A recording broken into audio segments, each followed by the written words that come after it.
we will start the session.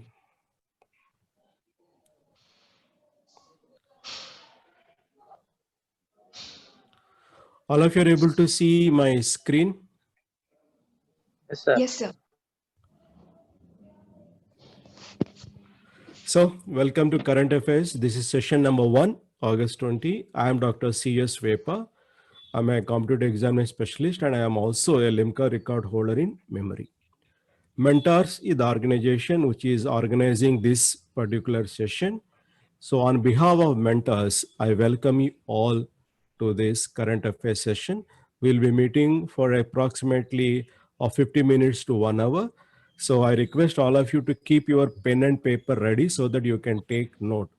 Many things have to be noted. Fine. And this will be interactive session.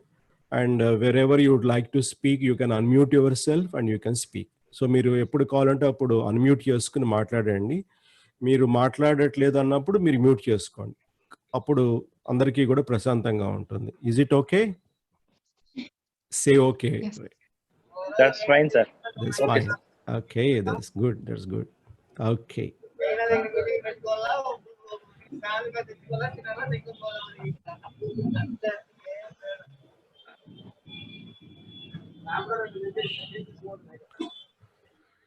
So మిమ్మల్ని అందరినీ కూడా నేను mute చేశాను. మీరు ఎప్పుడైతే మాట్లాడాలనుకుంటున్నారో అప్పుడు మీరు అన్మ్యూట్ చేసుకుని మాట్లాడచ్చు. కరెంట్ అఫైర్స్ యొక్క ఇంట్రడక్షన్.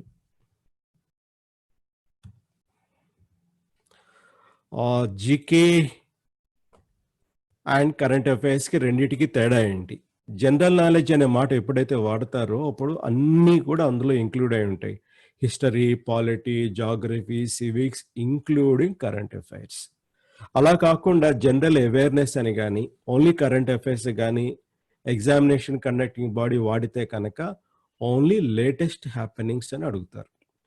ఓకే, అప్పుడు హిస్టరీ, జాగ్రఫీ ఇవన్నీ కూడా అందులో ఉండవు అనమాట. మరి లేటెస్ట్ అంటే ఒక రిలేటివ్ టర్మ్ కదా. అంటే దాని అర్థం ఏంటి? లేటెస్ట్ అంటే ఏంటి? 1 year, 2 years, 6 months, 4 months, 2 months అట్లా అనమాట.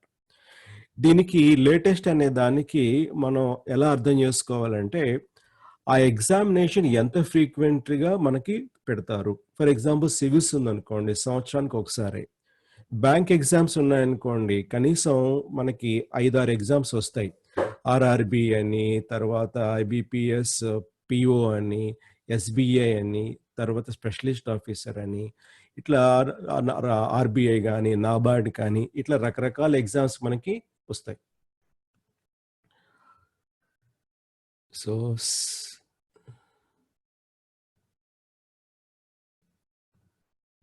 I'm also supposed to do a bit administration work here, like admitting you and other things. So sometimes we have to wait. All right.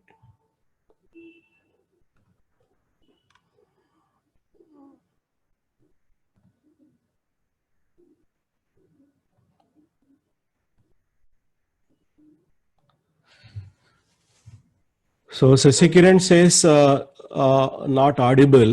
What about others? Is it audible to remaining people? Yes, Sir, it's audible, sir. Audible, sir. Okay. Yes, sir. Okay. Sasikiran, you please check your connection. Okay. Right. Audible, sir. Okay. Thank you. Thank you. Thank you.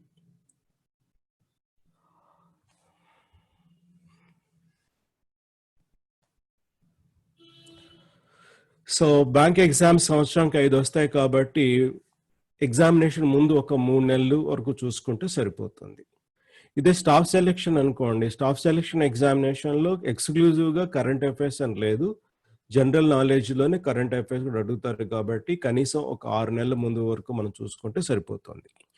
అట్లాగే ఒకవేళ examination date announce చేసి last మినిట్లో కనుక post phone అయింది అనుకోండి, దాని అర్థం ఏంటంటే ఆల్రెడీ పేపర్ రెడీ అయిపోయింది. పేపర్ రెడీ అయిపోయిన తర్వాత మళ్ళీ ఆ పేపర్ మార్చడం అనేది చాలా కష్టం. కాబట్టి మీరు ఆ ఒరిజినల్ డేట్కి ఏదైతే ఒక ముందు 3-4 నెలలు ఉందో అంతవరకు చూసుకుంటే సరిపోతుంది. ఇట్లా మనం లేటెస్ట్ అన్న దాన్ని కూడా చాలా జాగ్రత్తగా గమనించాల్సిన అవసరం ఉంది. నెక్స్ట్, రెలవెన్స్ ఏంటి? దాదాపు ప్రతి కాంపిటేటివ్ ఎగ్జామినేషన్లో కూడా ఈ కరెంట్ అఫైర్స్ అన్న యొక్క ఇంపార్టెన్స్ ఉంది, కంపల్సరీగా ఉంది. తర్వాత వాళ్ళు ఎందుకు అడుగుతారు ఈ ప్రశ్నల్ని కరెంట్ అఫైర్స్ మీద అంటే బేసిక్గా మీ యొక్క అబ్జర్వేషన్ ఎట్లా ఉంది. అబ్జర్వేషన్ అంటే you have to keep your eyes and years open. చుట్టూ జరుగుతున్నటువంటి విషయాల మీద మీకు ఒక అబ్జర్వేషన్, ఒక అవగాహన అనేది ఖచ్చితంగా ఉండాలి. ప్రస్తుతం ప్రపంచాన్ని అంతా కుదిపేస్తోంది కోవిడ్. ఆ కోవిడ్ మీద మీకున్నటువంటి అబ్జర్వేషన్ ఏంటి అన్నది చూస్తారు. అట్లాగే ఇంకా చైనాతో ఏమైనా ప్రాబ్లం ఉంది మనకి, దాని గురించి ఏంటి, నేషనల్ కానీ ఇంటర్నేషనల్ కానీ ఇవన్నీ కూడా చుట్టూ జరుగుతున్నటువంటి అంటే ఈ మధ్య కాలంలో మీ ముందు జరుగుతున్నటువంటి విషయాల మీద మీకంటూ ఒక అవగాహన ఉందా లేదా అన్నది టెస్ట్ చేయడమే ఈ కరెంట్ అఫైర్స్ యొక్క ముఖ్య ఉద్దేశం. ఎందుకంటే రేపు ఏదైనా మీరు ఒక జాబ్ చేయడానికి వెళ్తున్నప్పుడు మీకు అబ్జర్వేషన్ అనేది చాలా ఉండాలి.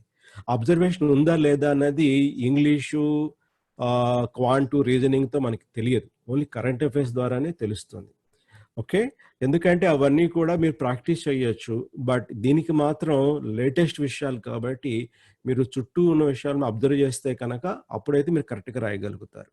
Remember, it is not a test of some facts. Okay, మనం దాని గురించి కూడా మాట్లాడతాము. సో బేసిక్గా మీ యొక్క అబ్జర్వేషన్ని టెస్ట్ చేయడానికే. అబ్జర్వేషన్ అనేది ఎలా తెలుస్తుంది అంటే కనుక మీరు మీ కళ్ళు చెవులు రెండు కూడా ఓపెన్ చేసి చూడాలి ఏం జరుగుతోంది, వినాలి ఏం జరుగుతోంది అన్నది. ఓకే, సో నెక్స్ట్ వన్, ఎటువంటి టైప్స్ ఆఫ్ క్వశ్చన్స్ మనకు వస్తుంటాయి. సో ఇందులో మీకు నేను 3 రకాల కేటగిరీస్ చూపిస్తాను. ఒకటి ఫ్యాక్ట్స్ అండ్ ఫిగర్స్. ఫలానా వ్యక్తి ఎందుకు న్యూస్లో ఉన్నాడు, ఓకే, ఆర్ ఫలానా గ్రోత్ రేట్ ఎంత, ఇలాంటివన్నీ కూడా ఫ్యాక్ట్స్ అండ్ ఫిగర్స్ అంటారు. Simple questions, direct questions. ఇవన్నీ కూడా మనకి ఎంట్రీ లెవెల్ ఎగ్జామినేషన్స్లో కనిపిస్తాయి. అంటే చిన్న చిన్న ఎగ్జామ్స్లో మనకి కనిపిస్తాయి.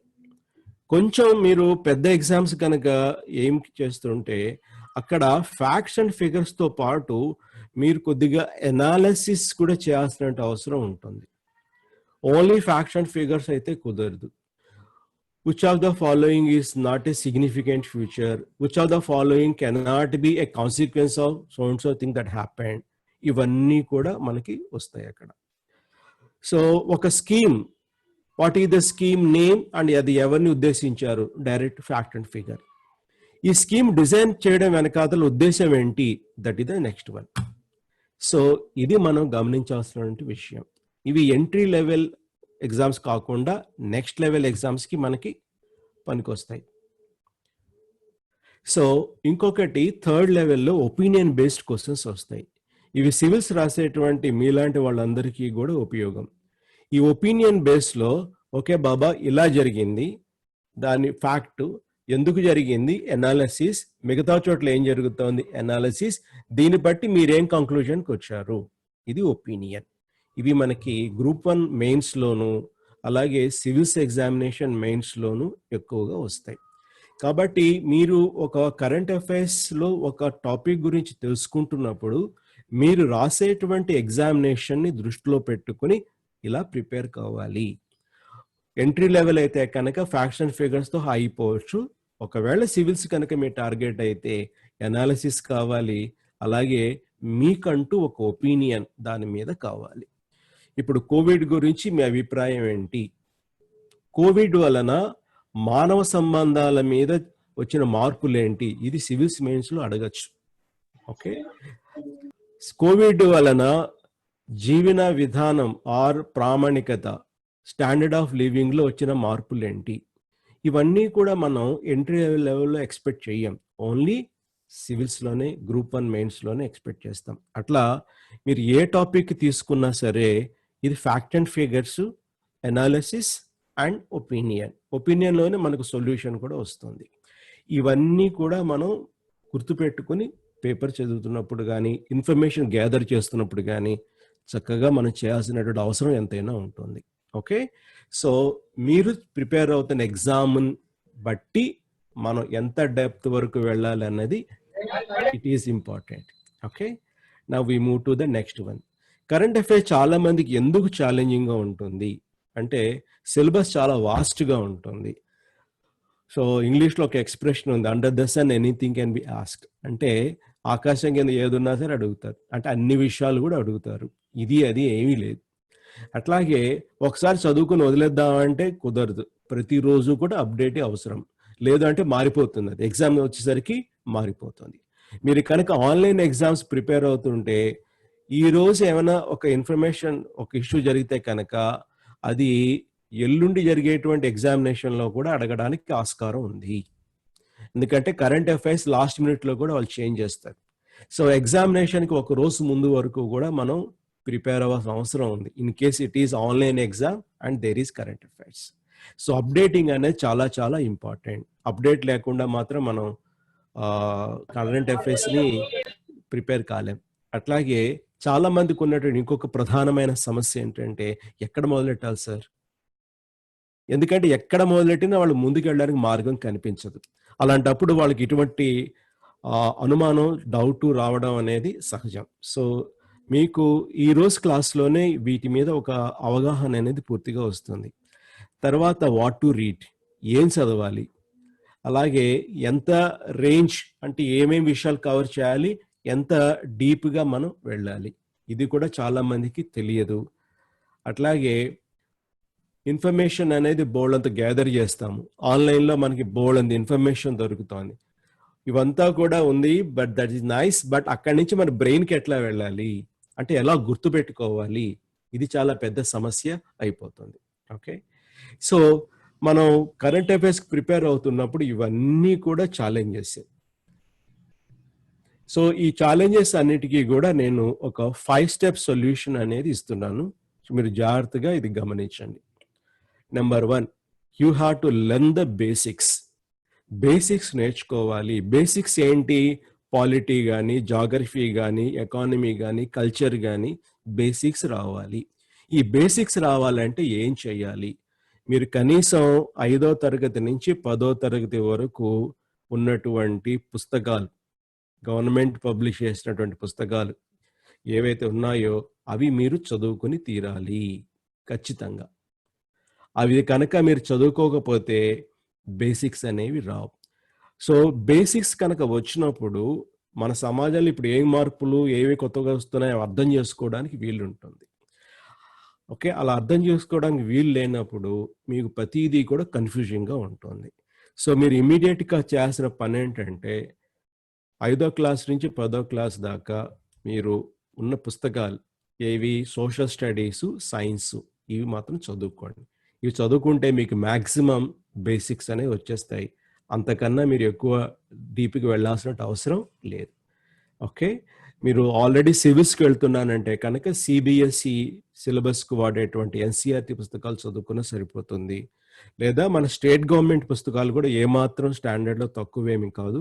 సో, మీరు అవి చదువుకున్నా సరే సరిపోతుంది. But that is the first step.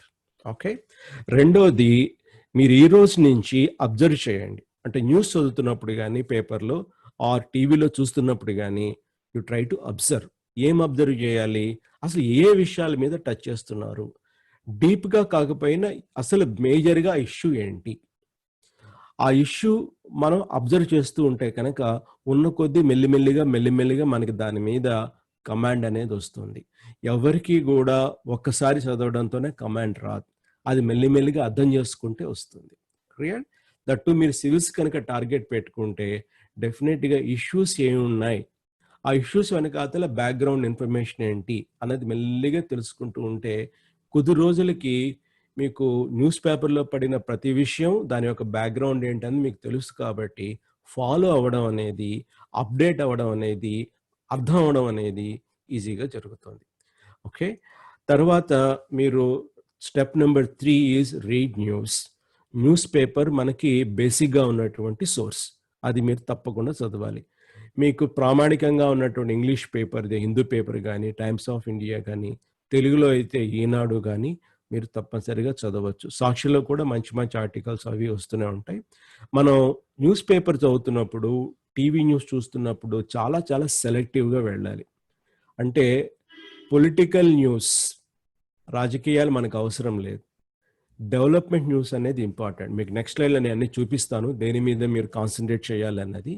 అంటే పేపర్‌లో పడ్డ ప్రతీదీ కూడా మనకి ఎగ్జామినేషన్‌కి ఇంపార్టెంట్ కాదు. ఆ పేపర్ అనేది వాళ్ళు మన కోసం పబ్లిష్ చేయట్లేదు, జనరల్ రీడింగ్ కోసం చేస్తున్నారు. కాబట్టి మనం ఖచ్చితంగా మనకి కావాల్సినది వెతుక్కుని అది మాత్రమే చదవడానికి ప్రయత్నం చేయాలి. Selective reading. అలాగే మీకు ఏదైనా ఒక విషయం మీద అథెంటిక్గా కావాలంటే గవర్నమెంట్ పబ్లికేషన్కి వెళ్ళాలి, లేదా మాలాంటి ఫ్యాకల్టీ మీకు ఈ మెంటా సంస్థ ద్వారా ఇస్తున్నటువంటి క్లాసెస్ అని విన్నా సరే మీకు అథెంటిక్ ఇన్ఫర్మేషన్ అనేది వస్తుంది. So authentic information, selective information, అది మీరు గుర్తుపెట్టుకోవాల్సిన విషయం. ఇంకా నెక్స్ట్ స్టెప్కి వస్తే స్టెప్ నెంబర్ 4లో you have to prepare your notes. మీరు ఈరోజు కూడా క్లాస్ వింటున్నప్పుడు నోట్స్ రాసుకోమని చెప్తున్నాను. మీరు రాసుకుంటున్నప్పుడు ఇప్పుడుకున్న విషయం తెలుస్తుంది, రేపొద్దున్న ఏమైనా డెవలప్మెంట్ వస్తే మీరు దాన్ని అప్డేట్ చేసుకోవడానికి వీలుంటుంది. అట్లా ఎప్పుడెప్పుడు అప్డేట్ వస్తుందో దాన్ని మీరు అప్డేట్ చేసుకుంటూ వెళ్తే కనుక మీరు యూ విల్ బి జర్నీ, మీరు ఆ న్యూస్తో పాటు జర్నీ చేస్తూ ఉంటారు. అప్పుడు మీకు కమాండ్ అనేది ఎప్పుడు బాగా వస్తుంది. కుతుబ్ మినార్ హైట్ ఎంత, తాజ్మహల్ వయసు ఎంత, ఇలాంటివి స్టాక్ క్వశ్చన్స్, అవి ఎప్పుడు మారవు. అలాంటివి మనకి కరెంట్ అఫైర్స్లో కానీ లేదా మీ అబ్జర్వేషన్ టెస్ట్ చేసేటువంటి ఏ ఎగ్జామ్లో కూడా అలాంటివి అడగరు.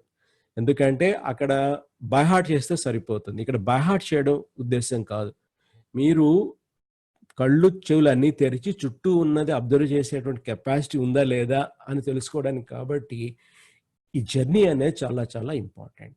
కాబట్టి మీ నోట్స్ అంటూ ఉండాలి. మీరు న్యూస్ పేపర్ చదివిన నోట్స్ రాసుకోవాలి, టీవీ న్యూస్ చూసిన నోట్స్ రాసుకోవాలి. ఇక్కడ మేము చెప్తున్నప్పుడు క్లాస్లో కూడా ఆ పాయింట్, ఆ స్లైడ్స్ అన్నీ కూడా మీరు నోట్స్ రాసుకుంటే అప్డేటింగ్కి చాలా చాలా పనికొస్తుంది. ఓకే, ఇంకా లాస్ట్ స్టెప్ ఏంటంటే revise revise revise as many times as possible. మీరు ఎన్నిసార్లు ఎక్కువ సార్లు మీరు రివైజ్ చేస్తూ ఉంటారో అప్పుడు మీకు వీటి మీద కమాండ్ అనేది వస్తుంది. రివిజన్ చేయకుండా గుర్తుపెట్టుకోవడం సాధ్యం కాదు. సో ఈజీగా శ్రమ లేకుండా గుర్తుపెట్టుకోవాలంటే మీరు ఎక్కువసార్లు రివైజ్ చేస్తే సరిపోతుంది. రివిజన్ అంటే ఆ చూసిందే చూడడం, చూసిందే చూడడం, చూసిందే చూడడం. ఓకే, మీరు ప్రతిసారి కూడా డీటెయిల్డ్గా చదవాల్సిన అవసరం లేదు. ఒక 2 సార్లు చదివేసిన తర్వాత థర్డ్ టైం నుంచి మీరు మెల్లిగా రివైజ్ చేసుకుంటూ ఉంటే గుర్తుంటాయి. ఓకే, సో రివిజన్ అనేది మీరు ప్రతిరోజు చేసేటువంటి స్టడీస్లో ఒక భాగమై ఉండాలి. అప్పుడే మీకు ఖచ్చితంగా ఈ సక్సెస్ అనేది వస్తుంది, మీ గోల్ అనేది రీచ్ కాగలుగుతారు. సో కరెంట్ అఫైర్స్లో మాస్టరీ సంపాదించడానికి ఈ 5 స్టెప్స్ కూడా మీకు పనికొస్తాయి. మీ యొక్క అన్ని ప్రాబ్లమ్స్ కూడా ఈ 5 స్టెప్పులు ఫాలో అవ్వడం ద్వారా మీకు సాల్వ్ అయిపోతుంది. Okay, is it clear? నా కరెంట్ అఫైర్స్లో ఎక్కువగా మీరు దృష్టి పెట్టాల్సినవి important days development news. Development news అంటే growth related news. Government schemes అన్నీ కూడా ఇందులోకే వస్తాయి. అలాగే బడ్జెట్ కనుక పెట్టి ఒక 6 నెలల్లోపు కనుక మీకు ఎగ్జామ్ ఉంటే బడ్జెట్లో పెట్టిన ఇన్ఫర్మేషన్ అంతా కూడా మీకు important. Political news, consequences, constitution, ఇవన్నీ కూడా important. Books and others, awards, science and technology, environment, ఇవన్నీ కూడా బ్రాడ్ ఏరియాస్. వీటిలోంచి క్వశ్చన్స్ ఎక్కువగా వస్తాయి. సో మీకు ఒక ఎగ్జాంపుల్ ఇస్తాను. Current affairs, know it well. Who the present prime minister of India? ఇది ఈజీ క్వశ్చనా, డిఫికల్ట్ క్వశ్చనా? You can unmute yourself and you can give me the answer. Is it easy or difficult? Easy. ఇద్దరే మాట్లాడారు. Easy sir. Easy. Okay, నా ఇప్పుడు చెప్పండి, ఏ choice correct?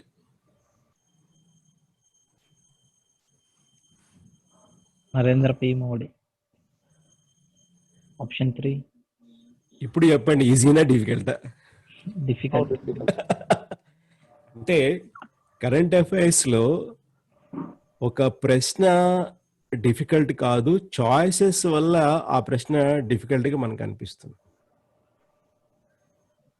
So మనం రోజుకి కనీసం ఒక 20-30 సార్లైనా వింటాం నరేంద్ర మోడీ పేరు, న్యూస్ పేపర్లో కానీ లేకపోతే టీవీలో కానీ మాట్లాడుకునేటప్పుడు కానీ.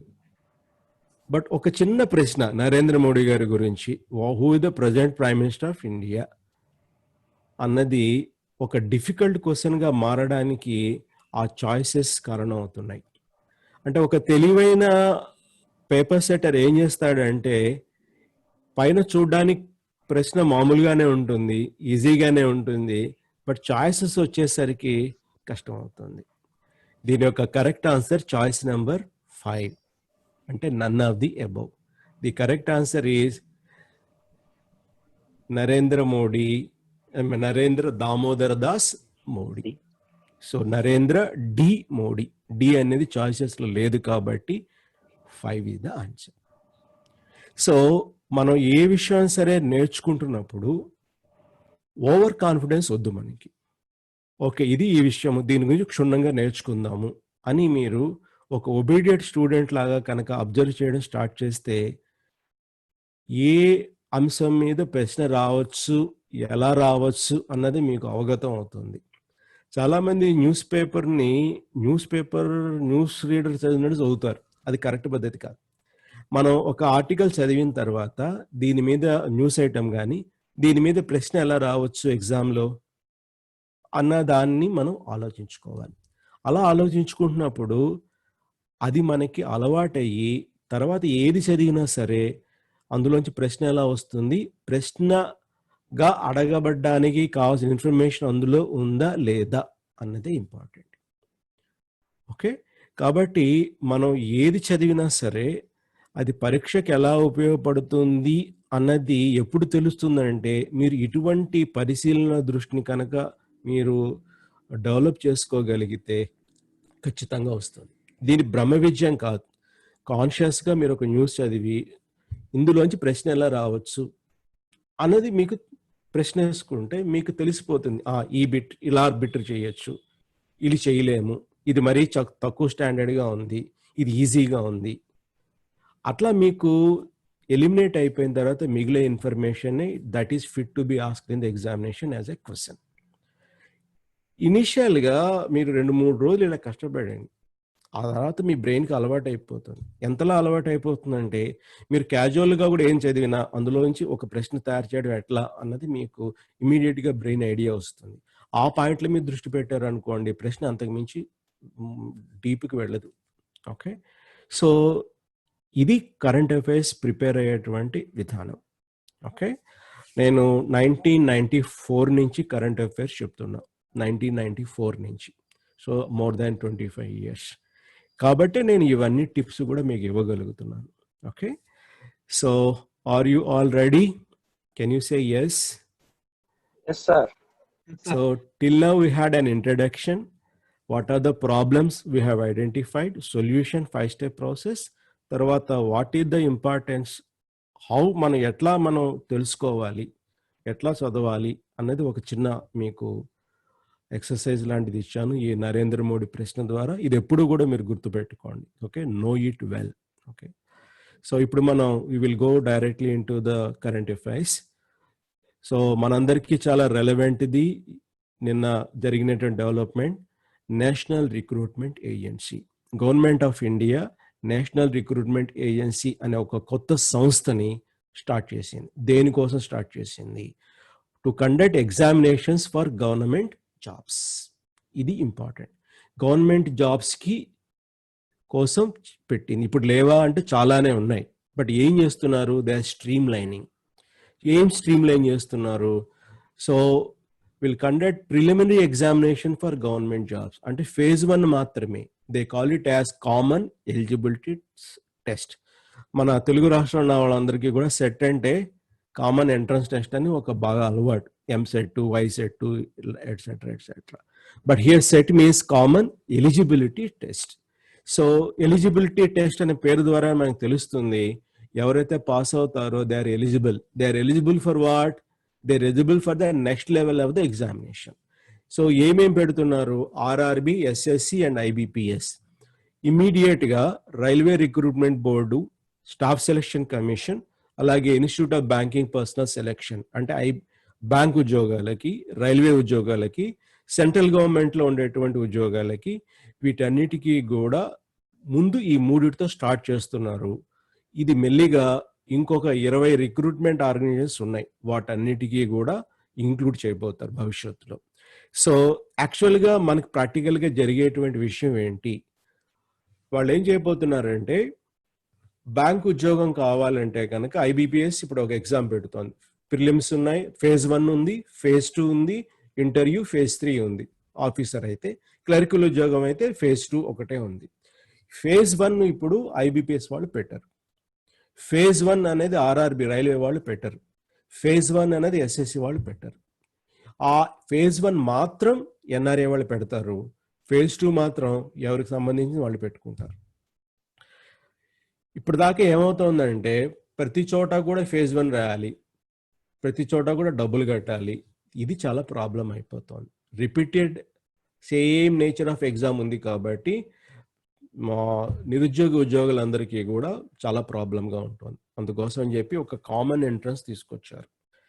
సో ఇది 12 లాంగ్వేజ్లో పెడుతున్నారు. ఖచ్చితంగా మనకు తెలుగు కూడా అందులో ఉంటుంది. తర్వాత ఎగ్జామ్ రాసేవాళ్ళు ఎక్కువ మంది ఉంటారు కాబట్టి ప్రతి డిస్ట్రిక్ట్లో కూడా ఒక సెంటర్ అనేది పెట్టడం జరుగుతుంది. Every district will have 1 centre. అలా చూసుకుంటే మనకి సుమారు ఒక 1000 సెంటర్లు పైగా వాళ్ళు ఐడెంటిఫై చేశారు. ఈ ఎగ్జామినేషన్ని సంవత్సరానికి 2 సార్లు కండక్ట్ చేస్తారు. ఒకసారి కండక్ట్ చేసిన తర్వాత ఆ స్కోర్ ఇంతకుముందు వాళ్ళు ఇచ్చిన ఇన్ఫర్మేషన్ ప్రకారం అయితే ఒక 3 సంవత్సరాలు అమల్లో ఉంటుంది. ఇప్పుడు యాక్చువల్గా నోటిఫికేషన్ వచ్చిన తర్వాత ఎన్ని సంవత్సరాలు అమల్లో ఉంటుందో మనకు తెలుస్తుంది. ఆ తర్వాత అటెంప్ట్స్ మీకు కూడా పెద్ద రిస్ట్రిక్షన్ ఏమీ లేదు. తర్వాత ఒక సిలబస్ అంతా కూడా స్టాండర్డైజ్ సిలబస్ ఉంటుంది. తర్వాత గవర్నమెంట్ ఇప్పటిదాకా they have decided to spend 1517 crores. ఇన్ని డబ్బులు ఇది పెట్టడానికి గవర్నమెంట్ వాళ్ళు కేటాయించారు. ఇది చాలా చాలా important bit. This shows government is really serious about bringing changes in the recruitment process. Central government ఉద్యోగాలే చెప్పారు, స్టేట్ గవర్నమెంట్కి అయితే ఇందులో ఎటువంటి సంబంధం లేదు. సెంట్రల్ గవర్నమెంట్ సంబంధించిన group B and group C పోస్టులకు మాత్రమే ఇది వర్తిస్తుంది. ఇందులో యూపీఎస్సి మాత్రం ఎప్పుడూ కూడా ఇన్వాల్వ్ కాలేదు. ఓకే, తర్వాత నాన్ టెక్నికల్ జాబ్లకు మాత్రమే ఇది వర్తిస్తుంది. టెక్నికల్ జాబ్స్కి ఇది వర్తించదు. తర్వాత సెంట్రల్ గవర్నమెంట్ ఈ ఎన్ఆర్ఏ ద్వారా సంవత్సరానికి 1,25,000 ఉద్యోగాల వరకు కూడా రిక్రూట్మెంట్ ప్రాసెస్ అనేది దీని ద్వారా జరుగుతుంది.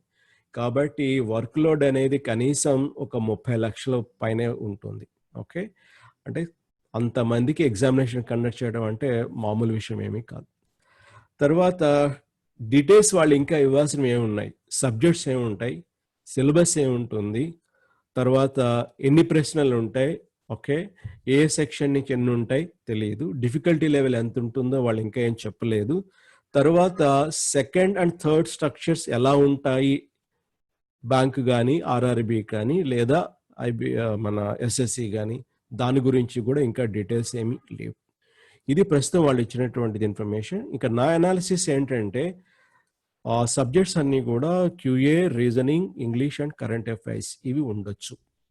రైట్, ఎగ్జామినేషన్ మొత్తం కూడా మల్టిపుల్ చాయిస్ ఉంటుంది అండ్ నెగిటివ్ మార్క్స్ ఉంటాయి బికాజ్ కాంపిటేటివ్ ఎగ్జామినేషన్. ప్రస్తుతం బ్యాంక్ ఎగ్జామ్స్కి ఏదైతే ఉందో 1 hour అండ్ 100 క్వశ్చన్స్, బహుశా అదే ప్యాటర్న్ వాళ్ళు ఫాలో కావచ్చు. తర్వాత నా క్యాలిక్యులేషన్ ప్రకారం ఈ ఎగ్జామినేషన్ ఈజీగా ఉంటుంది, డిఫికల్ట్గా ఏమీ ఉండదు. ఎందుకంటే ఈ ఎగ్జామ్ పాస్ అవడంతో మీకు ఎవరు జాబ్ ఇవ్వరు. ఇది జాబ్ రావడానికి లెవెల్ ఫేజ్ 2 ఇంటర్వ్యూ ఉన్నాయి కాబట్టి అది వెళ్ళడానికి మాత్రమే ఉపయోగిస్తుంది. కాబట్టి ఇది టఫ్గా ఉంటుందన్నటువంటి అభిప్రాయం మీకు అక్కర్లేదు. మీరు యాక్చువల్ ఎగ్జామినేషన్ దృష్టిలో పెట్టుకుంటే డెఫినెట్గా ఇది క్లియర్ చేయగలుగుతారు. తర్వాత the marks will not be counted for final selection. ఇది ఓన్లీ ఎలిజిబిలిటీ టెస్ట్, మీకు ఎలిజిబిలిటీని ఇస్తుంది, దాంతో దీని యొక్క రోల్ అనేది అయిపోతుంది. సో బట్ ఏదైనా సరే స్వాతంత్రం వచ్చిన తర్వాత మనకి ఇప్పటికి దాకా చూసుకుంటే ఉద్యోగ నియామకాలకు జరిగేటువంటి పరీక్షల్లో ఇది ఒక major step. Okay, so that much we can say. Next year కల్లా ఇది మనకి ఇంప్లిమెంట్ అయిపోతుంది. తర్వాత నాన్ సీరియస్ క్యాండిడేట్స్ మాత్రం ఎలిమినేట్ అయిపోతారు. అంటే కెపాసిటీ లేని వాళ్ళు కానీ సీరియస్గా ప్రిపేర్ అవని వాళ్ళు ఉంటారు కదా, వాళ్ళు కూడా ఎలిమినేట్ అయిపోతారు. ఓకే, నేను ఇన్ని సంవత్సరాల కోచింగ్ అనుభవంతో గమనించింది ఏంటంటే లాస్ట్ 10 daysలోనే చాలా మంది ప్రిపేర్ అవుతారు. లాస్ట్ 10 daysలోనే కోటి వెళ్ళామంటే పుస్తకాలు చాలా మంది కొంటుంటారు. ఓకే. సో అలా నాన్ సీరియస్ క్యాండిడేట్లు అందరూ కూడా ఎలిమినేట్ అయిపోతారు. ఈ ఫేజ్ 1 ఈజీగా ఉన్నా మనకి ఫేజ్ 2 అండ్ ఇంటర్వ్యూ మాత్రం టఫ్గా తయారవుతాయి.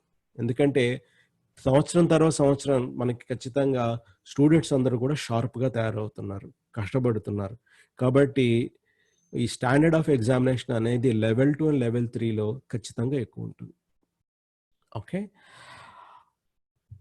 So IBPS RRB will be there and they will be conducting only the next level exam.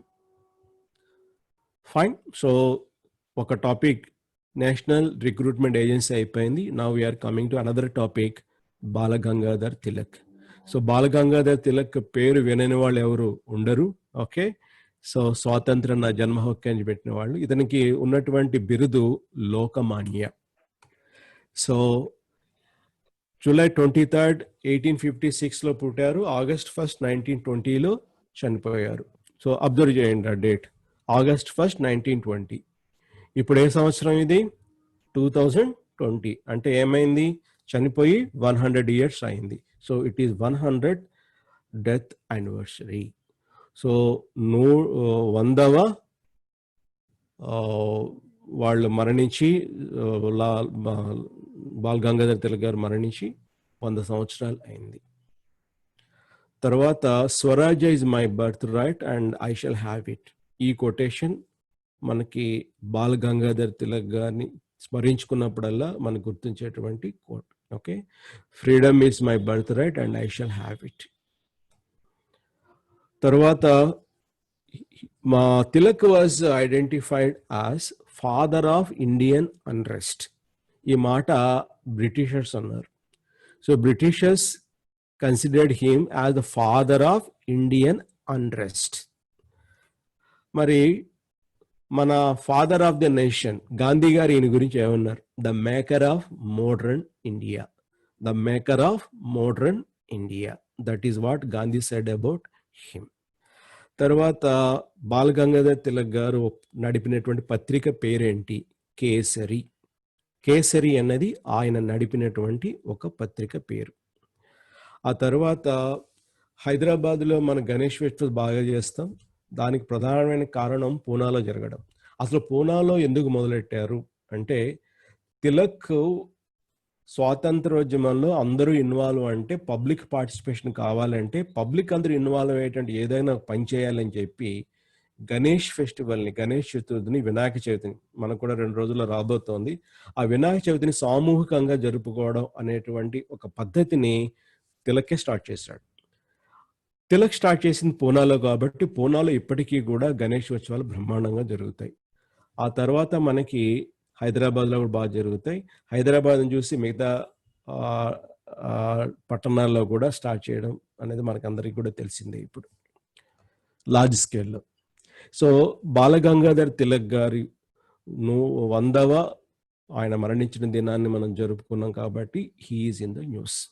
So ఏదైనా ఒకటి న్యూస్లో ఉన్నప్పుడు దాని మీద ప్రశ్న ఎలా రావచ్చు అన్నది మాత్రం మనం ఆలోచించాల్సిన అవసరం ఉంటుంది. సో తిలక్ గారి మీద ఏదైనా ఒక ప్రశ్న తయారు చేయాలంటే ఈ పాయింట్లన్నీ కూడా సరిపోతాయి. సో ఇలాంటి పాయింట్లే నేను మీకు ఇప్పుడు క్లాస్లో ఇవ్వడం జరుగుతోంది. సో నాకు తిలక్ గారి గురించి పూర్తిగా మాట్లాడడం అనేది నాట్ మై ఎజెండా. తిలక్ గారి గురించి ఏ ప్రశ్న రావడానికి వీలుంది అవి మీకు ఇవ్వగలిగితే my job is done. Okay. So this is about Balagangadhar Tilak. So దీని పాయింట్లన్నీ కూడా మీరు రాసుకున్నారు అనుకుంటున్నాను. సో ఒక్కొక్క పాయింట్ వస్తున్నప్పుడల్లా మీరు రాసేసుకుంటుంటే మీకు కంఫర్టబుల్గా ఉంటుంది. So we go to the next person, Gunjan Saxena. So she is a person, right? ఒక లేడీ పేరు అది. ఆడి పేరు మీద ఒక సినిమా కూడా వచ్చింది కొత్తగా. ఆ సినిమా పేరు కూడా Gunjan Saxena. So who is she and why a film is made on her? This is what we are going to learn. She is the first woman to participate in Kargil war. Kargil వార్లో పాల్గొన్నటువంటి మొదటి మహిళ officer. She is a pilot officer. So she is the first woman to get Shaurya Chakra award. యుద్ధంలో అత్యంత ప్రతిభ కనపరిచిన వాళ్ళకి, ధైర్యం ప్రదర్శించిన వాళ్ళకి ఇచ్చేటువంటి Shaurya Chakra first woman winner. తర్వాత she uses to fly Chetak helicopter. Then the entire operation is Operation Vijay. Tarvata she got a nickname that Gunjan Saxena is the Kargil girl.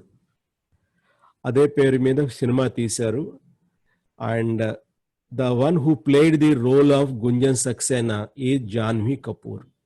Janhvi Kapoor is daughter of actress Sridevi and Boni Kapoor. So that is also one piece of news. ఈ picture లో మీరు చూస్తుండొచ్చు, ఇక్కడ this side, okay, right side లో ఉన్నది Janhvi Kapoor and left side లో ఉన్నది Gunjan Saksena. Here you can see this is a poster belonging to that particular movie. So who has directed this film? Sharan Sharma. Sharan Sharma is the director of this particular film. Then Indian Air Force has complained to the government, okay, Central Board of Film Censoring, that IAF, Indian Air Force, is not portrayed properly. అంటే Indian air force లో జరగనటువంటి విషయాలు, జరగడానికి ఆస్కారం లేనటువంటి విషయాలు అందులో చూపించారు to highlight the character of Gunjan Saxena. But నిజానికి అట్లాంటి విషయాలు ఏమి ఉండవు కాబట్టి రాంగ్ పోర్ట్రేల్ ఇచ్చారు. సో కాబట్టి సినిమాని బ్యాన్ చేయాలి, లేదా they have to remove it from being screen అని చెప్పేసి వాళ్ళు ఒక అబ్జెక్షన్ అనేది రైట్ చేశారు. సాధారణంగా మనం ఈ ఫోర్సెస్ ఏవి కూడా ఒక అబ్జెక్షన్ అనేది ఫిల్మ్ గురించి చేయడం అనేది ఇంతవరకు చూడలేదు. This could be the first thing. Okay, so Gunjan Saxena గురించి ఒక ప్రశ్న రావడానికి ఈ అంశాలు మనకి దోహదపడుతున్నాయి.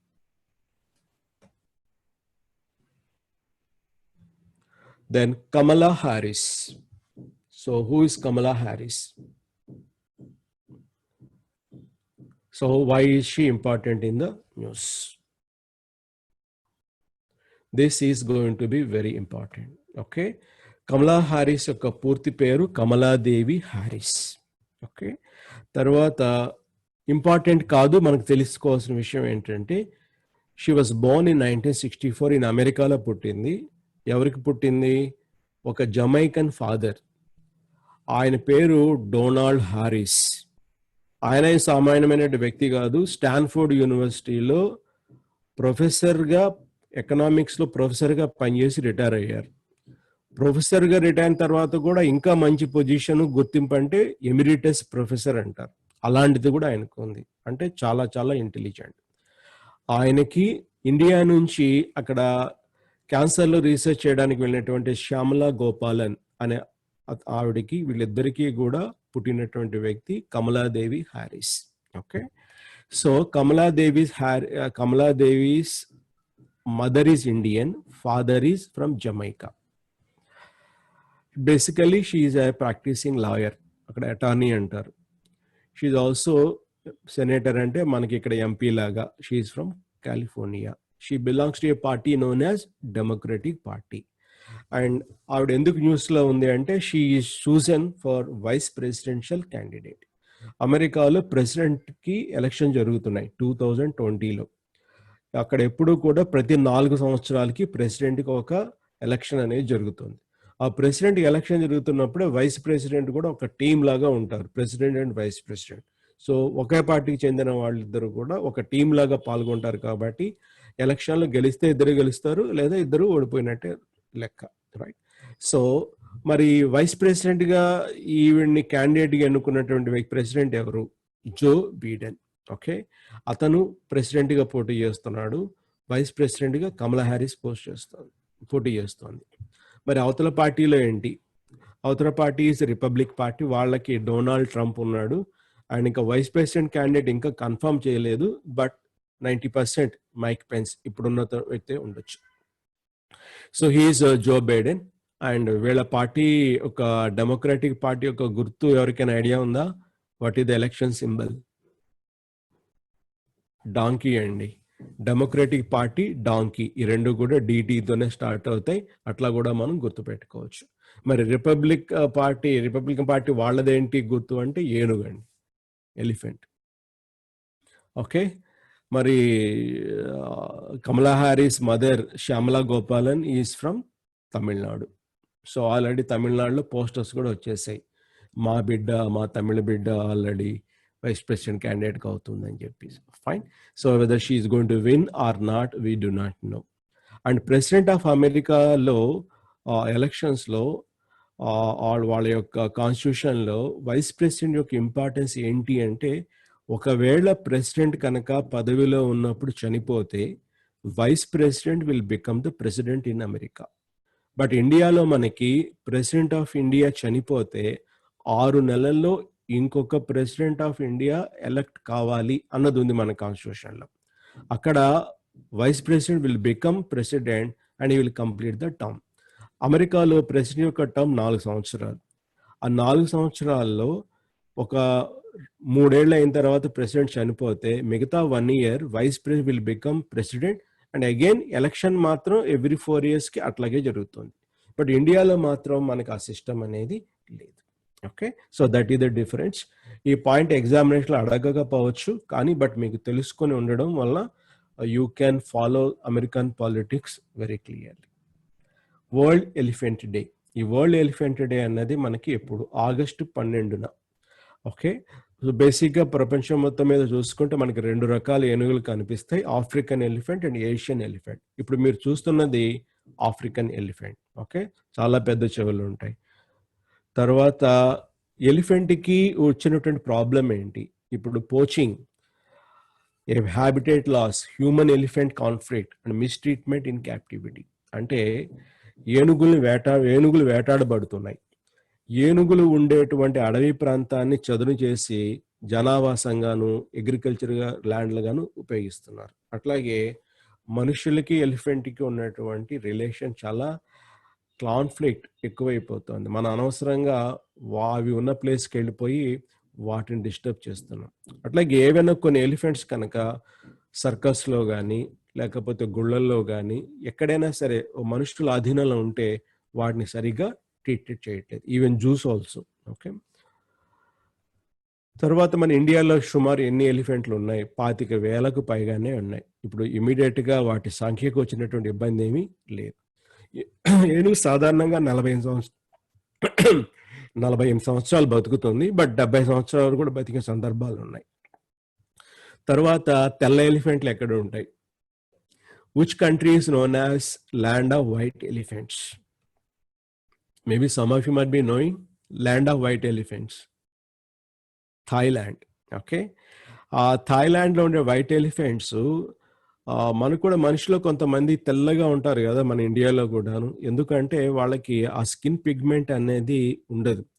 ఆ లేకపోవడం మూలాన వాళ్ళని ఆల్బినోస్ అని కూడా అంటారు. ఓకే, అలాగే white elephant is nothing but ఆ స్కిన్ కలర్ లేనటువంటి ఎలిఫెంట్, ఆల్బినో.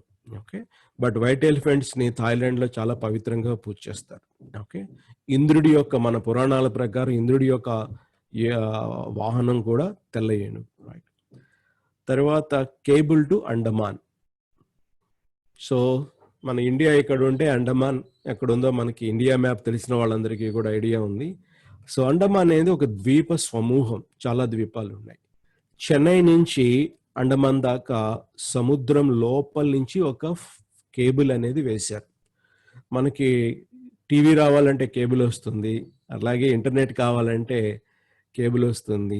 అట్లాంటి ఒక cable, powerful cable, optical fibre cable Chennai నుంచి అండమాన్ నికోబార్ ఐలాండ్స్ దాకా సముద్రం లోపల నుంచి కింద నుంచి కూడా వేయడం పూర్తి చేసేశారు. అండ్ ప్రైమ్ మినిస్టర్ దాన్ని అఫీషియల్గా కూడా జాతికి అంకితం ఇచ్చారు ఇన్ ఆగస్ట్ 2020. ఇది 2 సంవత్సరాల సమయంలోనే కన్స్ట్రక్ట్ చేయడం అనేది జరిగింది. రైట్. దాదాపు 2300 కిలోమీటర్ల యొక్క దూరాన్ని వాళ్ళు ఈ 2 సంవత్సరాల్లో ఈ కేబుల్ వేయడం అనేది జరిగింది. ఆప్టికల్ ఫైబర్ అవసరమా మనకి అంటే అవసరము. ఎందుకు అవసరము? For better connectivity and cheaper connectivity. మన ప్రతిదానికి కూడా శాటిలైట్ మీద ఆధారపడలేము. సో ఆప్టికల్ ఫైబర్ ద్వారా మనం ఎక్కువ డేటాని తక్కువ సమయంలో చీప్గా పొందగలుగుతాం. So that is the reason a cable is light. తర్వాత మనకి ఇంటర్నెట్ లేకుండా డిజిటల్ ఇండియా అనేది లేదు. ఇంటర్నెట్ లేకుండా ఆర్ బ్రాడ్బ్యాండ్ నెట్ కనెక్షన్ లేకుండా మనం చాలా పనులు అనేవి చేయలేం. డిజిటల్ ఇండియా ఎప్పుడైతే డిజిటల్ రెవల్యూషన్ తీసుకొచ్చిందో, మనకి గవర్నమెంట్ 2014 నుంచి చాలా ఇనిషియేటివ్ తీసుకొచ్చింది. పేమెంట్స్ అన్నీ కూడా డిజిటల్ పేమెంట్స్. అట్లాగే డిజిటల్ రెవల్యూషన్ ద్వారా వచ్చిన బెనిఫిట్స్ అన్నీ కూడా ఇండియాలో ఉండేటువంటి అందరికీ చెందాలి అనే ఒక ఉద్దేశంతో ఈ ఆప్టికల్ ఫైబర్ కేబుల్ అనేది వాళ్ళు అండమాన్ వరకు కూడా వేయడం జరిగింది. ఓకే, అట్లాగే మనకి ఇటుపక్క అండమాన్ ఉంటే లెఫ్ట్ సైడ్ మనకి లక్షద్వీపులు ఉన్నాయి. So we are going to have similar optical fibre cable to Lakshadweep also in the next 1000 days. అంటే సుమారు 3 సంవత్సరాల కాలంలో లక్షద్వీపులకు కూడా మనం ఈ కేబుల్ అనేది ఇవ్వబోతున్నాం. ఇది ఈ కేబుల్ కనెక్టివిటీ గురించినటువంటి విషయాలు. Now next we move to NCC. చాలా మంది ఎన్సిసి పేరు అనేది వినే ఉంటారు, national cadet corps. And national cadet NCC అనేది 1948లో పెట్టారు. తర్వాత స్కూల్స్ అండ్ కాలేజ్ స్టూడెంట్స్ ఇందులో భాగంగా ఉంటారు. మీలో కొంతమంది కనీసం కాలేజీలో అయినా జాయిన్ అయి ఉండొచ్చు. ఇందులో 3 విభాగాలు ఉంటాయి, army, navy and air wings.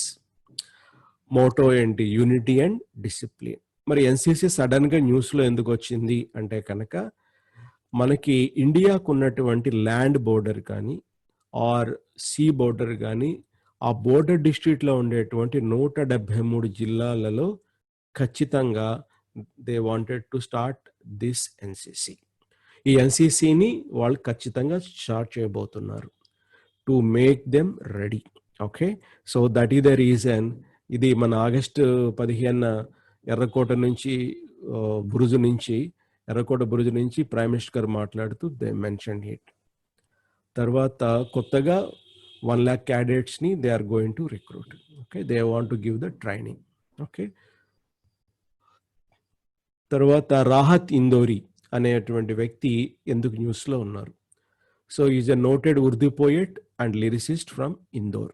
ఈ ఒక్క బిట్టు సరిపోతుందండి. రాహత్ ఇందోరి ఎందుకు పాపులర్ అంటే, ఈ diet recently and he is a well known Urdu poet. Lyricist అంటే పాట రచయిత, గేయ రచయిత. మున్నాభా ఎంబీబీఎస్లో పాటలు ఆయన రాసినవి ఉన్నాయి. అట్లాగే ఆయన రాసినటువంటి పుస్తకాల పేర్లు రుత్, మేరీ బాత్, ధూప్ బహుత్ హై, ఇవన్నీ కూడా మనకి కొంత ఇన్ఫర్మేషన్. బట్ ఎగ్జామినేషన్లో ప్రశ్న మాత్రము ఖచ్చితంగా రాహత్ ఇందోరి దేనికి సంబంధించినటువంటి వ్యక్తి, ఈ సింపుల్ ప్రశ్న ఒకటే రావడానికి ఆస్కారం ఉంది. బట్ ఇంకొక 2-3 పాయింట్ కూడా మనం ఎక్స్ట్రాగా నేర్చుకుంటే ఆ ఒక విషయం గుర్తుపెట్టుకోవడానికి చాలా ఉపయోగంగా ఉంటుంది. తర్వాత is also known for shayaris. ఒక చిన్న కవిత్వాలన్నీ కూడా చెప్తుంటారు, రైట్. తర్వాత Orunodoi. What is this? Why is this in the news? So మనకి పేరు చూడంగానే ఇదేదో తమిళనాడు సంబంధించిన మాటలాగా ఉంది అని అనిపిస్తుంది. But this is basically a scheme initiated by Assam government empowering women financially. Wherever women are getting finance, okay, or empowerment related to finance, definitely that will be important for the examination. Okay, Assam government initiate చేసినటువంటి financial empowering women ఈ స్కీమ్లో భాగంగా వాళ్ళు పెట్టినటువంటి పేరు ఒరునోడై. So 830 రూపాయలు per month to 17 lakh poor families. Okay, మన AP government ఏం చేస్తుంది, తెలంగాణ గవర్నమెంట్ ఏం చేస్తుంది కూడా మనం రాబోయే క్లాసెస్లో డిస్కస్ చేద్దాం, right. So this is applicable only for the permanent residents of Assam. అట్లాగే they have put some condition like the composite income of the family cannot be more than 2 lakh per annum. మనకి details పెద్ద అవసరం లేకపోయినా ఒరునోడై అంటే ఏంటి, ఏ government పెట్టింది, ఏ స్టేట్లో ఎందుకు పెట్టారు, ఆ మాత్రం తెలుసుకుంటే సరిపోతుంది. Who the chief minister, Sarbananda Sonowal. ఇట్లా మనకి బేసిక్ ఇన్ఫర్మేషన్ ఒకటి తెలుసుకుంటుంటే సరిపోతుంది. తర్వాత శ్రీలంకాస్ న్యూ క్యాబినెట్. శ్రీలంకలో మనకి ఎలక్షన్లు జరిగినప్పుడు శ్రీలంక యొక్క freedom alliance they got into power. Mahendra Rajapaksa ఈ is back as chief minister. విశేషం ఏంటంటే క్యాబినెట్ అంతా కూడా ప్రమాణం స్వీకరించింది. ఆ క్యాబినెట్లో 5 ఉన్నారు. ఎవరున్నారు? Rajapaksa family members. అంటే దేశం మొత్తం క్యాబినెట్లో ఒకే కుటుంబానికి చెందినటువంటి వ్యక్తులు 5 ఉన్నారు. ఓకే, మనకి మహేంద్ర రాజపక్స ప్రైమ్ మినిస్టర్ అయితే అతని brother Gotabaya Rajapaksa is the president of the country. Even the 2 top positions also occupied by the same family members Rajapaksa. అక్కడ వాళ్ళు 2/3 మెజారిటీ ఇచ్చారు ఆ గవర్నమెంట్కి. బహుశా they are not happy with the opposition party. So we have to see how they are going to take the country further. Okay, so Mahendra Rajapaksa is the prime minister and Gotabaya Rajapaksa is the president. ఈ 2 గుర్తుపెట్టుకుంటే సరిపోతుంది. ఎంతమంది families ఉన్నారు అన్నది ఎగ్జామ్లు అడగకపోయినా మనకి రాజపక్స అనే వ్యక్తి అక్కడ ప్రైమ్ మినిస్టర్గా ఉన్నాడు. అతని కజిన్ అతని బ్రదర్ ఈజ్ ద ప్రెసిడెంట్ అనేది కూడా మనకి గుర్తుంటుంది. ఇప్పుడు మనం ఒక నెక్స్ట్ 10 నిమిషాలు కోవిడ్ గురించి మాట్లాడుకుందాం. మార్చి నుంచి మనకి ఇప్పటిదాకా బహుశా ఇంకొక 6 నెలలు కూడా కోవిడ్ కోవిడ్ కోవిడ్ అన్నది జపం జరుగుతోంది. లాక్డౌన్ వచ్చింది, అన్లాక్ చేస్తున్నారు. బట్ దీని మీద ఎగ్జామ్లో ఖచ్చితంగా 1-2 ప్రశ్నలు వస్తాయి. అలాంటి ప్రశ్నలు ఏమొస్తాయి అన్నది మనం ఈరోజు ఇప్పుడు చూద్దాం. రైట్, సో ఈ బొమ్మ చాలాసార్లు చూసే ఉంటారు. What is the full form of COVID? ఇందులో వచ్చే అన్ని బిట్లు కూడా important, you have to write down. COVID అంటే ఏంటి? It is an abbreviation. Corona virus disease 2019. This is known as COVID-19. ఇందులో సిఓ, కరోనాలో సిఓని అక్కడ సిఓగా తీసుకున్నారు, వైరస్లో విఐని అక్కడ విఐగా తీసుకున్నారు, డిసీజ్లో డిని డిగా తీసుకున్నారు.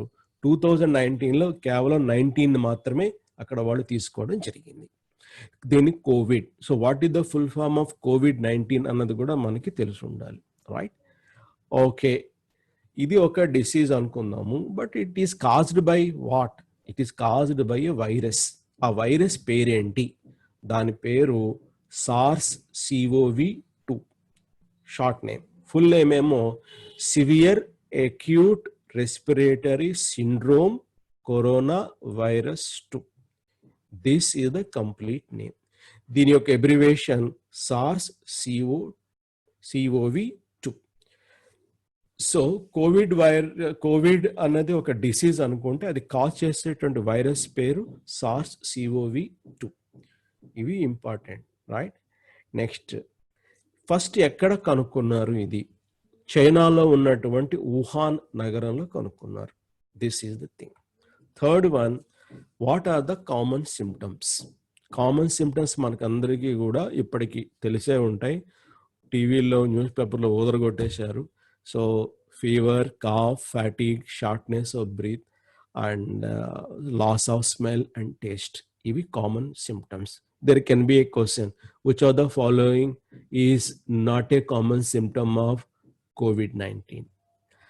Then how does this disease spread? ఎలా వ్యాపిస్తుంది? Nose and mouth secretions. Okay, తుమ్మినప్పుడు కానీ, దగ్గినప్పుడు కానీ, మాట్లాడుతున్నప్పుడు కానీ, ఈ టైంలో మనకి ఆ నోటి ద్వారా వచ్చేటువంటి తుంపర్లు, డ్రాప్లెట్స్ ఏవైతే ఉన్నాయో వాటి ద్వారా స్ప్రెడ్ అవుతుంది. అట్లాగే ఏదైనా సర్ఫేస్ మీద ఇవి పడ్డప్పుడు కూడా అవి కాసేపు ఉంటాయి, అక్కడ గాలిలో కూడా కాసేపు ఉంటాయి. ఇవన్నీ కూడా మనకి తెలిసినటువంటి విషయాలే. నెక్స్ట్ వన్, డయాగ్నోసిస్ ఎట్లా చేస్తారు? How do they conduct test? So diagnosis by real time reverse transcription polymerase chain reaction. ఇది చాలా చాలా ఇంపార్టెంట్. RRT-PCR.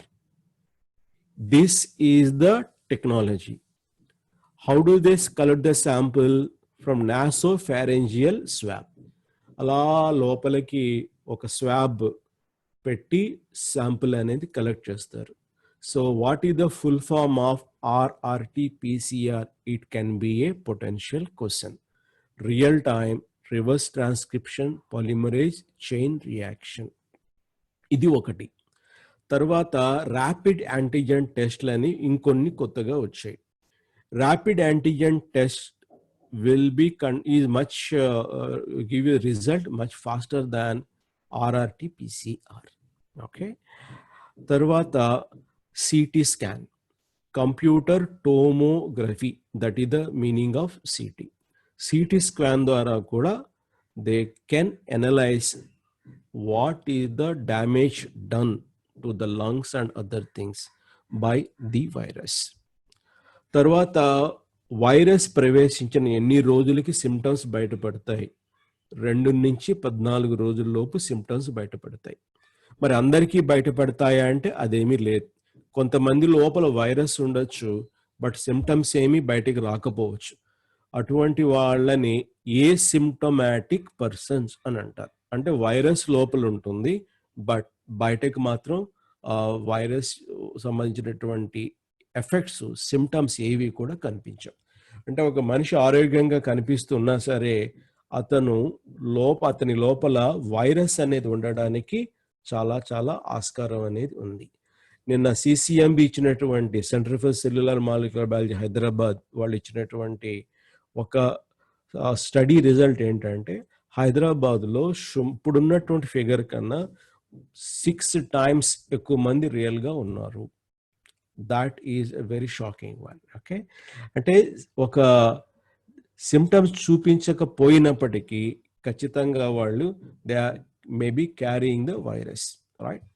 సో అలాంటి వాళ్ళతో మాట్లాడినప్పుడు ఆర్ అలాంటి వాళ్ళతో మనం టచ్ చేసినప్పుడు కానీ ఆ వైరస్ అనేది ట్రాన్స్మిట్ అవ్వడానికి ఆస్కారం ఉంది. తర్వాత how can we prevent it? దీని గురించి చెప్పక్కర్లేదు మనకు, మీ అందరికీ కూడా చాలా తెలుసు. హ్యాండ్ వాషింగ్, రెగ్యులర్ టైం, తర్వాత ఫిజికల్ డిస్టెన్స్. నెక్స్ట్ క్వారంటైన్ అంటే ఏంటి? క్వారంటైన్ అంటే ఎవరికైనా ఒకటి వచ్చినప్పుడు వాళ్ళు మిగతా వాళ్ళతో ఇంటరాక్ట్ అవ్వకుండా ఐసోలేటెడ్గా చేయడం అనేది this is quarantine. Okay.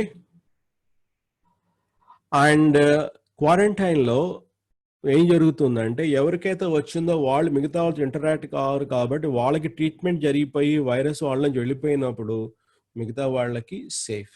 Okay. ఈ క్వారంటైన్ ప్రొసీజర్ అనేది చాలా డిసీజెస్కి చేస్తూ ఉంటారు, రైట్? అలాగే ఫారిన్ నుంచి ఏదైనా సరే వచ్చినప్పుడు కొన్ని మొక్కలు, సీడ్స్, వాటిని కూడా క్వారంటైన్లో మనం పెట్టడం అనేది ఇంతకుముందు నుంచి చూస్తూనే ఉన్నాం. హైదరాబాద్లో నల్లకుంట దగ్గర కోరంటీ అనే ఒక ప్లేస్ ఉంది. అక్కడ ఫీవర్ హాస్పిటల్ ఉంది. ఆ ఫీవర్ హాస్పిటల్ చాలా పాతది. సో ఎవరికైనా ఫీవర్ వచ్చినప్పుడు అందులో క్వారంటైన్ కింద అందులో పెట్టేవారు. ఆ క్వారంటైన్లో పెట్టేవారు కాబట్టి క్వారంటైన్ హాస్పిటల్ అనేది దానికి పేరు వచ్చేసింది. ఆ quarantine over period of time ఈ 100 సంవత్సరాల్లో అది క్వారంటీ కింద మారిపోయింది. ఓకే. అట్లా పేర్ల వెనకాతల కూడా మనకి కొన్ని హిస్టరీ అనేవి కనిపిస్తూ ఉంటాయి. సో క్వారంటైన్ అనేది చాలా important. What is the meaning of containment zone? Containment zone అంటే ఏంటి? ఒక ఏరియాలో ఈ కోవిడ్ కేసులు కనుక ఎక్కువ ఉంటే ఆ ఏరియాలో ఉన్న వాళ్ళందరూ కూడా ఒక రకంగా ఫోర్స్డ్ క్వారంటైన్లో ఉంచడం జరుగుతుంది. అంటే వాళ్ళు బయటికి రానియరు, మిగతా చోటుకి వెళ్ళనియరు. వాళ్ళకి కావాల్సిన నిత్యావసర వస్తువులన్నీ కూడా గవర్నమెంట్ సప్లై చేస్తుంది. సో ఎక్కడైతే కోవిడ్ కేసుల ఫ్రీక్వెన్సీ ఎక్కువ ఉందో, నెంబర్ ఆఫ్ కేసు ఎక్కువ ఉన్నాయో అక్కడ government has declared that zone as containment zone. Containment zone ఉన్నప్పుడు వాళ్ళు బయటికి రావడం కానీ బయట వాళ్ళు లోపలికి వెళ్ళడం కానీ కుదరదు. గవర్నమెంట్ మాత్రం నిత్యావసర వస్తువులన్నీ కూడా వాళ్ళకి చేరేటట్టు చేస్తుంది. ఈ N95 మాస్క్ అంటే పీపీ అంటే ఏంటి? పీపీ అంటే personal protection equipment. Personal protection equipment. So ఒక మొత్తం సూట్ లాగా వేసుకుంటారు కదా డాక్టర్లు, medical staff, and they are treating the corona positive patients. That is known as PPE. తర్వాత N95 మాస్క్ అంటే ఏంటి? ఈ N95 మాస్క్ అనేది మనం పెట్టుకునేటువంటి mask, but 95 signifies it can prevent up to 95% only. Okay, it is not 100% proof. That is the meaning of N95.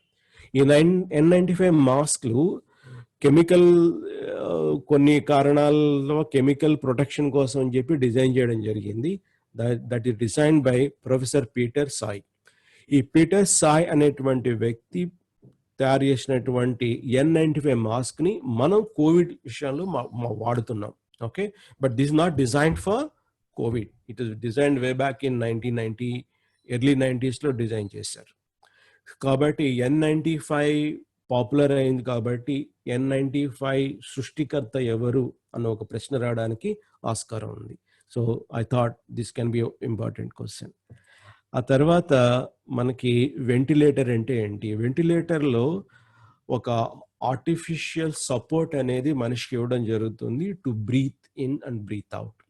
అతని యొక్క normal breath కరెక్ట్గా ఉండడానికి ఒక మెషిన్ సపోర్ట్. అంటే వెంటిలేటర్ మీద ఉన్న వ్యక్తిని వెంటిలేటర్ కనెక్షన్ తీసేస్తే ఏమవుతుంది? అతను శ్వాస తీసుకోవడంలో ఇబ్బంది ఉంటుంది. ట్రీట్మెంట్ చేస్తున్నప్పుడు సొంతంగా శ్వాస తీసుకోవడంలో ఇబ్బంది ఉన్నప్పుడు అప్పుడు వెంటిలేటర్ సపోర్ట్ ఇస్తారు. ఎప్పుడైతే అతనికి ఆ ట్రీట్మెంట్ జరిగి తనంతట తాను శ్వాస తీసుకోగలుగుతున్నాడు అని అంటారో అప్పుడు వెంటిలేటర్ నుంచి రెగ్యులర్ రూమ్లకి, ఐసీయూకి షిఫ్ట్ చేస్తారు. సో వెంటిలేటర్ మీద ఎవరైనా ఉన్నారు అంటే కనుక తనంతట తాను శ్వాస తీసుకోలేకపోతున్నాడు, అందులో ఇబ్బందులు ఉన్నాయి అని మనం అర్థం చేసుకోవాలి. తర్వాత వాడుతున్నటువంటి మందులు, వినిపించినటువంటి మందుల పేర్లు ఏంటి? మనకి ముఖ్యంగా ఒక డాక్టర్లందరూ, ఈవెన్ వరల్డ్ హెల్త్ ఆర్గనైజేషన్ కూడా చెప్పింది ఒకటే, ఈ పర్టికులర్ మెడిసిన్ కోవిడ్ కోసం డిజైన్ చేయబడింది అన్నది ఏమీ లేదు. ఆల్రెడీ ఉన్నటువంటి మందులు, అలాగే సిమ్టమ్స్ని ట్రీట్ చేయడానికి మాత్రమే ఈ మందులు ఉపయోగపడుతున్నాయి, డిసీజ్ని కాదు. ఓకే, డిసీజ్ రావడం వలన సిమ్టమ్స్ వచ్చాయి, ఆ సిమ్టమ్స్ని తగ్గించడానికి మాత్రం ఈ మందులను వాడుతున్నారు.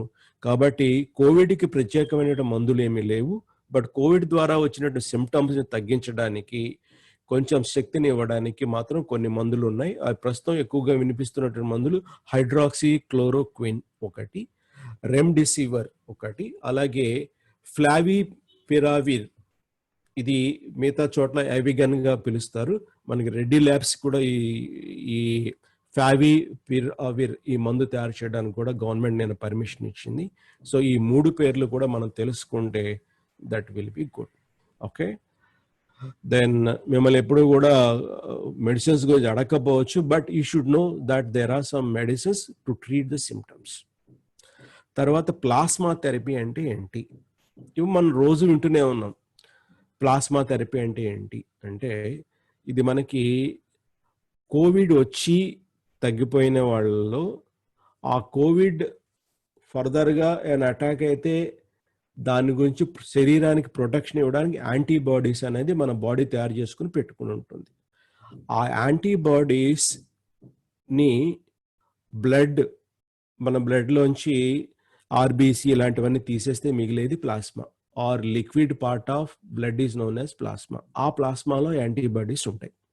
సో ప్లాస్మా థెరపీ అంటే ఆ కరోనా వచ్చి తగ్గిపోయి యాంటీబాడీస్ బాగా ఉన్నటువంటి వ్యక్తి యొక్క బ్లడ్లోంచి ఆ ప్లాస్మా తీసి ఆ ప్లాస్మాని ఆల్రెడీ ఇప్పుడు ట్రీట్మెంట్లో ఉన్నటువంటి వ్యక్తికి ఇస్తారు. అంటే యాంటీబాడీస్ ప్లాస్మాలో ఉంటాయి. ఆ యాంటీబాడీస్ని తీసుకువచ్చి ఇప్పుడు ట్రీట్మెంట్ జరుగుతున్న వ్యక్తికి ఇవ్వడం మూలాన అతనిలో యాంటీబాడీస్ పెరుగుతాయి. కాబట్టి అతనికి డిసీజ్ నుంచి ఆ రిలీఫ్ అనేది త్వరగా వస్తుంది. That is the secret. So ఈ ప్లాస్మా థెరపీ ఎంతవరకు ఎఫెక్టివ్ అన్నది it is a debatable issue. But ఇది only for it is plasma therapy is done only to those people who are really serious with respect to corona disease. Okay, మామూలు వాళ్ళకి ఇది అవసరం లేదు. అట్లాగే ఎవరైనా పాజిటివ్ వచ్చి వాళ్ళు 15 రోజులు ఎంత నెగిటివ్ వస్తే ఇమీడియట్గా they are not eligible for plasma donation. వాళ్ళు కూడా ఒక 1 మంత్ ఆగితే వాళ్ళకి యాంటీబాడీస్ కూడా ప్రాపర్గా తయారవుతాయి. అప్పుడు then only they can donate their plasma.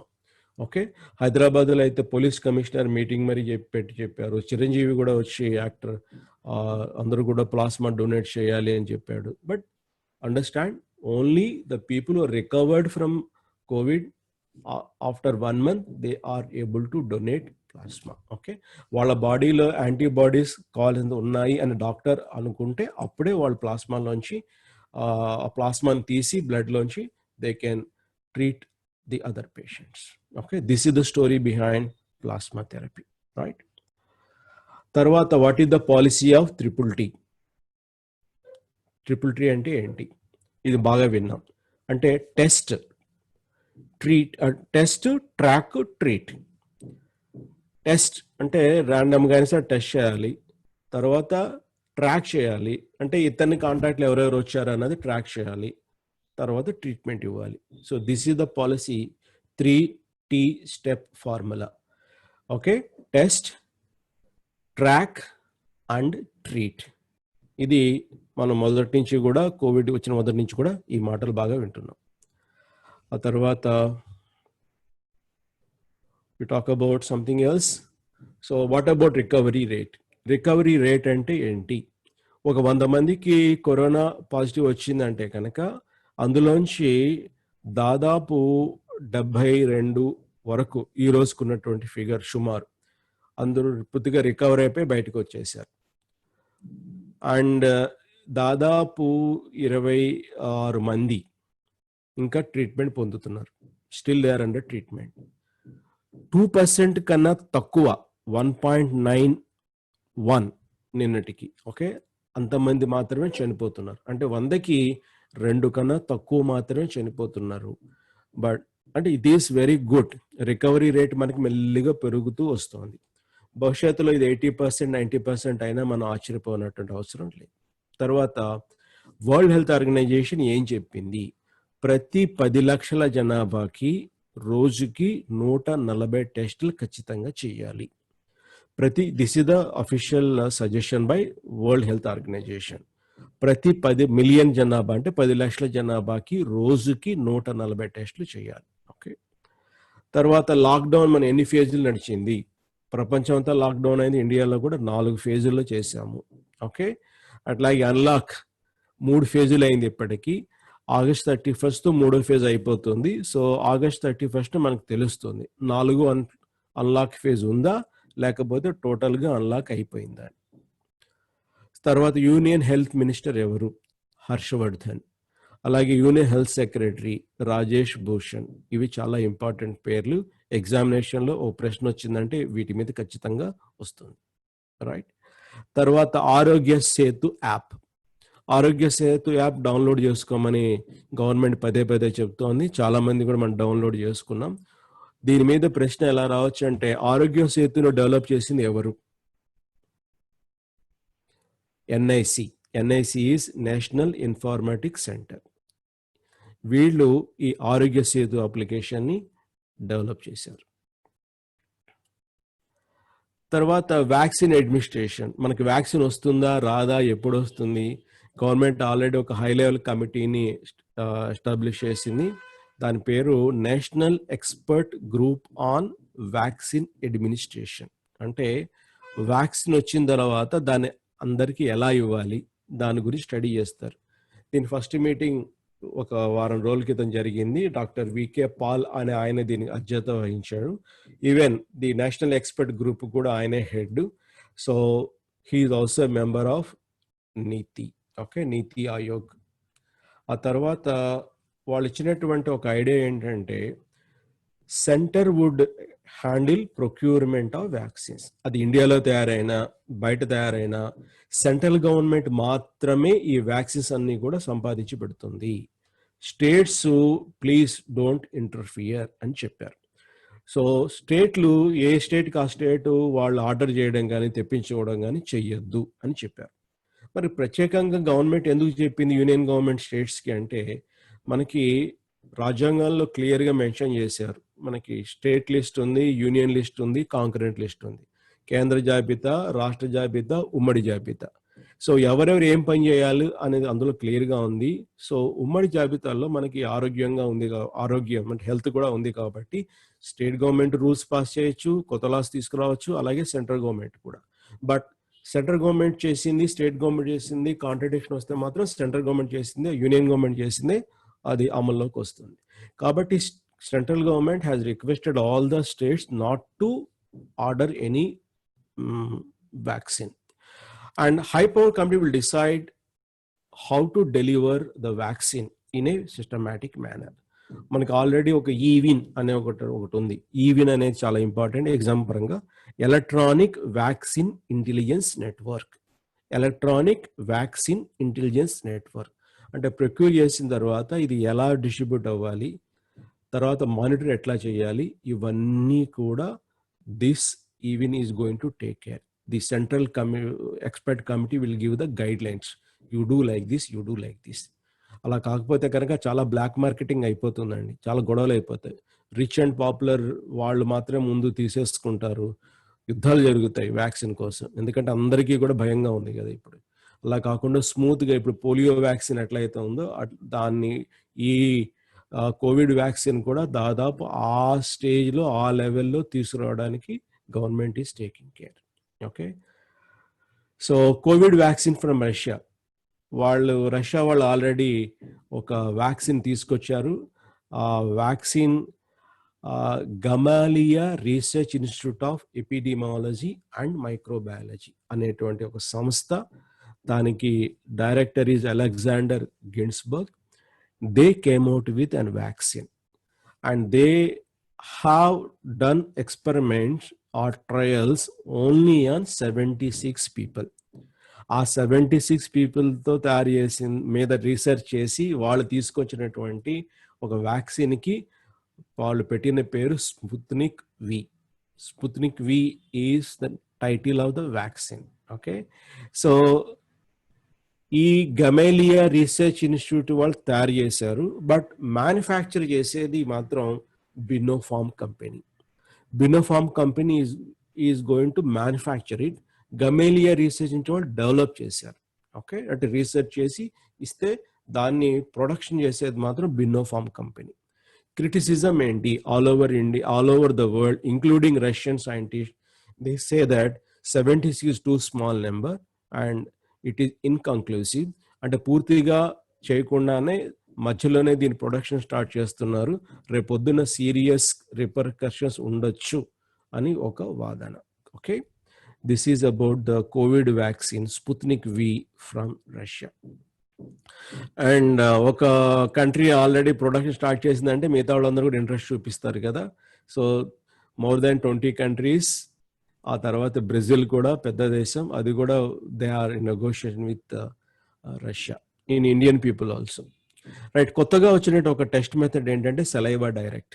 Saliva direct అనేది it is a test designed for COVID where saliva sample is taken. అంటే ఉమ్మిని టెస్ట్ చేసి అందులో కోవిడ్ వైరస్ ఉందా లేదా అని చూసి పర్సన్ ఎఫెక్ట్ అయ్యాడా లేదా అనేది ఒక కొత్త test.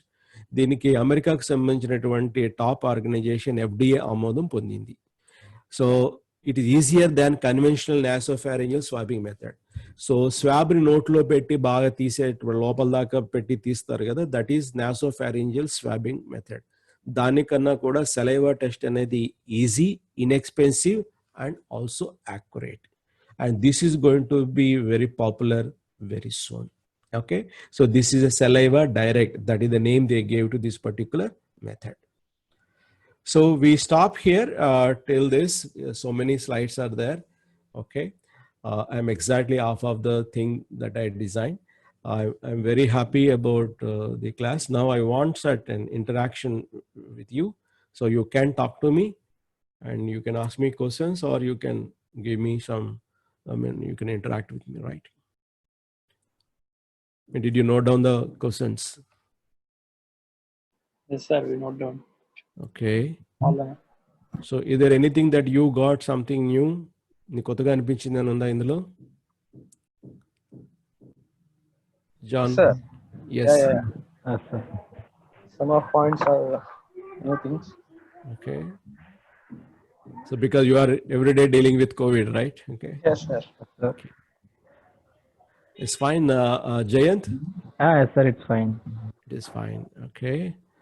And how about Sasikiran? Sir. Okay. So did you take down the notes? Today is more about facts and figures. Okay. Yes, sir. So Leela Kumari. Yes, sir. Okay. So did you note down the points? Yes, sir. Okay. So Prithviraj. Yes, sir. Okay. So that's nice. I thank you all for being with Mentas, okay, with me for a long time. So we close the session for today, and you will receive the messages about the future classes. Yes. Okay. So, Fine. Yes, thank sir. you. Thank Thank you, you, sir. Thank you very Thank much. you. Thank you very Thank you, much. sir. Bye. Thank you, Bye. sir, for connecting. Thank you. Bye. Bye. Sir, Yes, please. can you please give your contact, sir? I cannot give my contact Yeah, yeah. number. Okay. So because I'm representing the organization mentors today, you can Yeah. talk to them, right? Yes, sir. Yes. Thanks a lot. Okay. ఏంటి ఎక్కడ రాసావు ఇంతకే Hmm? ఎక్కడ రాసావు yeah